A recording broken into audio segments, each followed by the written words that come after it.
O que acontecerá no fim dos tempos? Quando acontecerá? Como acontecerá? Quem estará envolvido? Oh, dúvida cruel. Parece brincadeira? Mas quantas pessoas não pensam exatamente assim quando tomam conhecimento de que a Bíblia registra eventos futuros associados ao fim dos tempos? É legítimo desejarmos conhecer o futuro, mas algumas pessoas adquirem uma verdadeira paranoia com o assunto. Vemos que o interesse em entender as coisas ocultas não é prerrogativa dos nossos dias. Eu ouvi, mas não compreendi. Por isso perguntei: meu senhor, qual será o resultado disso tudo? Ele respondeu: siga o seu caminho, Daniel, pois estas palavras devem permanecer em segredo e seladas até o tempo do fim. Daniel 12, 8, 9. Vemos que Daniel era um homem que experimentou muitas revelações da parte do Eterno. Ele recebeu a descrição de como foi o sonho que o rei da Babilônia teve. Depois interpretou a manifestação do dedo, escrevendo na parede, quando o neto do rei desrespeitou os objetos do templo de Israel. Mas quando chegaram as coisas do fim, opa, nada feito, não é para você, Daniel. Vemos que o interesse em entender as coisas ocultas não é prerrogativa dos nossos dias. Eu ouvi, mas não compreendi. Por isso perguntei: meu senhor, qual será o resultado disso tudo? Bom, sabemos que das coisas já citadas nas Escrituras referentes aos dias finais, algumas já se cumpriram e podemos destrinchá-las. Só que o que ainda não ocorreu continua selado. Agora é que alguns problemas acontecem. Se o entendimento de algumas profecias ainda está em segredo, significa que qualquer pessoa que apresente uma revelação ou interpretação baseada em estudos profundos provavelmente é um farsante ou pelo menos ousado demais e não digno de crédito, porque usou a própria mente para interpretar o que não deve ser interpretado. Seria como se Daniel tivesse seguido em frente e insistido em entender o que ele viu, mas certamente o resultado seria diferente da realidade. Por isso ele, como sábio que era, ficou na dele. Então como fica? Não podemos saber o que vai acontecer? Sim, podemos saber alguma coisa, pois alguma coisa foi dita com certa clareza e por aí podemos andar e entender.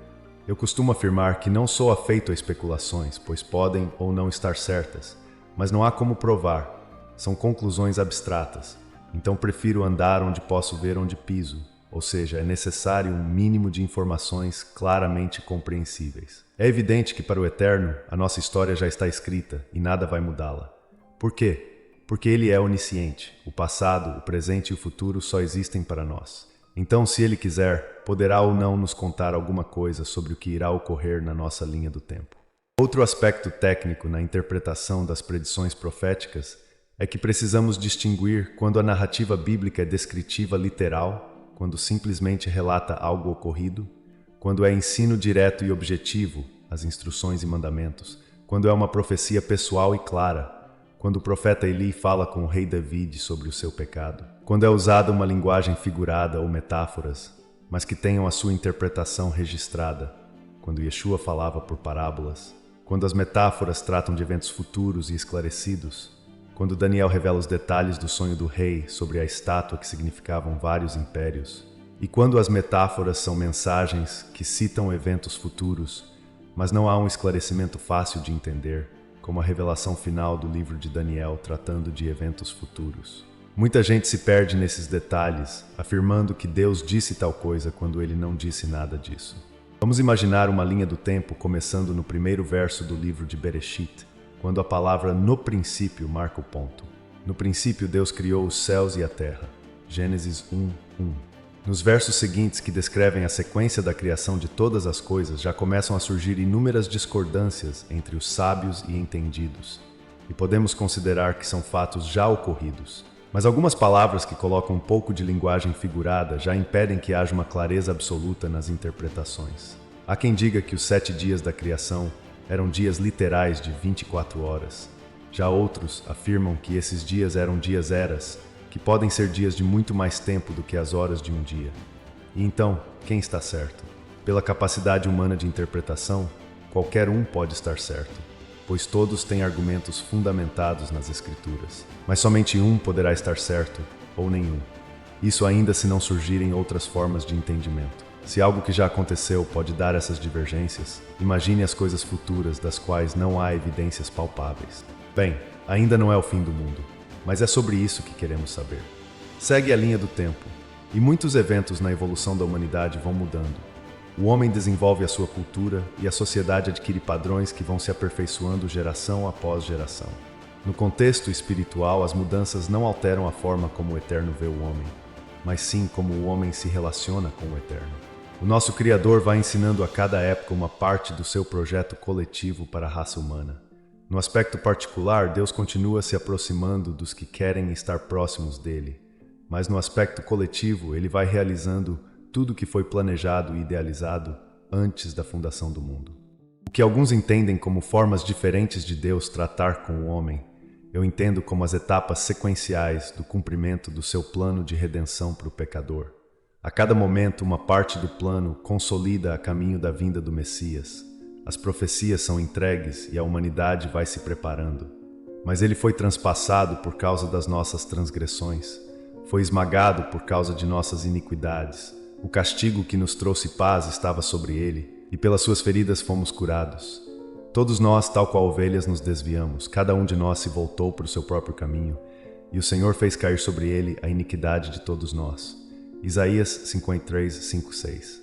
Segue a linha do tempo, e finalmente veio o Messias, e a justificação dos pecados se torna legal com a morte do Corban, o Cordeiro de Deus, e sua ressurreição.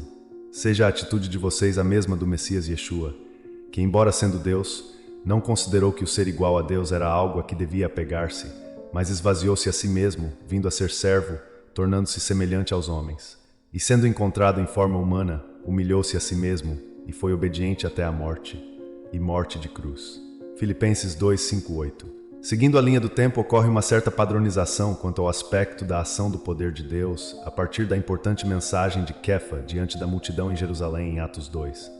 Então Pedro levantou-se com os 11 e em alta voz dirigiu-se à multidão. Homens da Judéia e todos os que vivem em Jerusalém, deixem-me explicar-lhes isto. Ouçam com atenção. Atos 2, 14. Sim, a sociedade mudou bastante nestes últimos 2000 anos, mas a mensagem da salvação continua a mesma, ainda que de vez em quando apareça alguém com novas revelações, e segue a linha do tempo. Desde a primeira metade do século XIX, o tema da volta do Messias começou a tomar novo impulso no meio da igreja, com maior ou menor intensidade dependendo da denominação. Desde então, aumentou também significativamente o número de escritores que publicaram sobre o tema. Evidentemente que, se um assunto onde cada autor trata do tema com entendimento diferente um do outro, denota que está faltando alguma coisa, e a dificuldade de achar a verdade é grande. Considerando a minha lógica de que se duas pessoas diferem em suas opiniões, ou a primeira está certa e a segunda não, ou é a segunda que está certa e a primeira não, ou as duas estão erradas, pois a verdade é absoluta, não existem verdades relativas. Sobre o fim dos tempos ou eventos futuros, a quantidade da literatura que versa esse tema é enorme, e os debates são acalorados. Por quê? Porque cada um quer impor a sua conclusão. Vamos então seguir na linha do tempo. Alguns textos das Escrituras apontam para eventos futuros que envolvem o mundo em que vivemos, o arrebatamento e a vida no reino de Deus. Agora então é que as opiniões pegam fogo. Linhas de pensamento teológico pululam por todas as partes. Defensores de uma teologia debatem com os defensores de outra, e os não teólogos ficam só observando onde isso irá parar. Só que o assunto dos eventos futuros é interessante. Muitos querem saber mais sobre isso, e é perfeitamente normal que assim seja. Vamos agora tocar em alguns temas da escatologia que mais ficam em evidência, pois seria muita pretensão querer esgotar esse assunto neste estudo. Vamos começar com a volta do Messias. Ele vai voltar mesmo? Pelo menos é o que prometeu, e se ele prometeu, cumprirá. Não os deixarei órfãos, voltarei para vocês. Dentro de pouco tempo o mundo já não me verá mais, vocês, porém, me verão. Porque eu vivo, vocês também viverão. João 14, 18, 19. Mas quando será? Isso é assunto secreto. Todos os que tentaram responder essa pergunta falharam. Quanto ao dia e a hora, ninguém sabe, nem os anjos no céu, nem o Filho, senão somente o Pai. Fiquem atentos, vigiem. Vocês não sabem quando virá esse tempo. Marcos 13, 32, 33. O que envolve este dia? Que eventos ocorrerão? Agora as coisas começam a ficar interessantes. Naquela ocasião, Miguel, o grande príncipe que protege o seu povo, se levantará. Haverá um tempo de angústia tal como nunca houve desde o início das nações e até então. Mas naquela ocasião o seu povo, todo aquele cujo nome está escrito no livro, será liberto. Multidões que dormem no pó da terra acordarão, uns para a vida eterna, outros para a vergonha, para o desprezo eterno. Aqueles que são sábios reluzirão como o brilho do céu, e aqueles que conduzem muitos à justiça serão como as estrelas para todo o sempre. Mas você, Daniel, feche com um selo as palavras do livro até o tempo do fim. Muitos irão ali e acolá para aumentarem o conhecimento. Daniel 12:1-4. O que Daniel recebeu sintetiza totalmente a história futura do homem, mas não detalha muito e nem dá dicas da época, mas deixa claro que o livro estaria selado.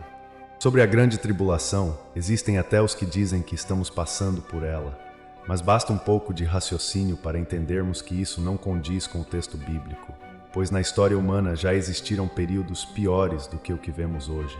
Porque haverá então grande tribulação, como nunca houve desde o princípio do mundo até agora, nem jamais haverá. Se aqueles dias não fossem abreviados, ninguém sobreviveria.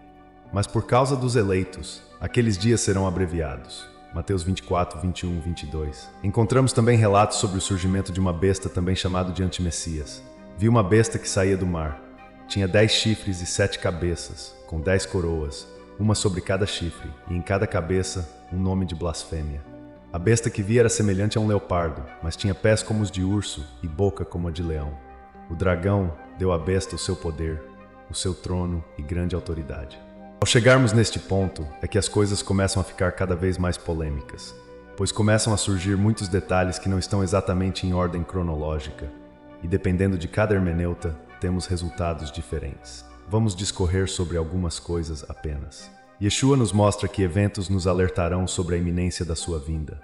Haverá grandes terremotos, fomes e pestes em vários lugares, e acontecimentos terríveis e grandes sinais provenientes do céu.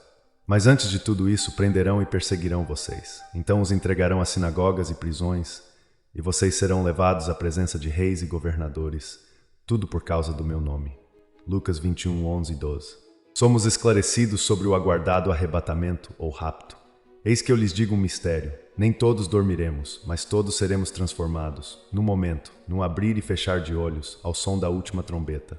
Pois a trombeta soará, os mortos ressuscitarão incorruptíveis e nós seremos transformados.